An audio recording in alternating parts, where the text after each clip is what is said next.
A lot.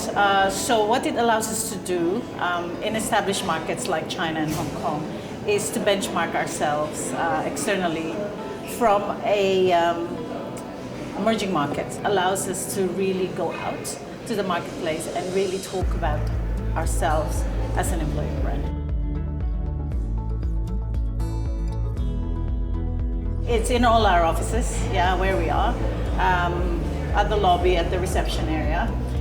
We use it when we go to universities, when we do the talks. We talk about it in all employee meetings and promote it there. We post it in our internal website, external website as well. So many ways.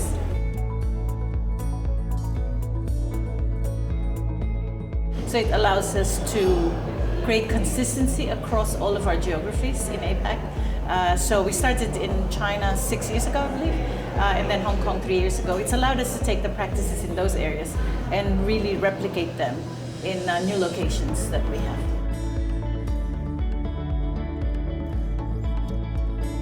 Well, we haven't really counted that, but we believe it has, because obviously with the certification, people understand, okay, our HR practices are best in class or are benchmarked against best in class standards.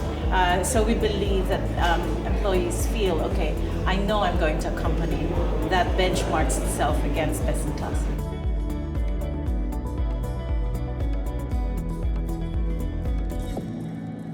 As Adidas, we grow in many locations, and what it allows us to do is to understand how other employers that might be established in those locations have done and used the practices. It also allows us to meet people that we won't normally meet because they're from different industries, so it allows us to understand how other industries also do it.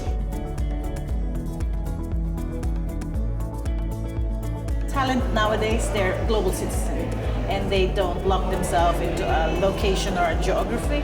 And so one of the trends that we need to understand as an employer is how do we attract this type of talent into our organizations.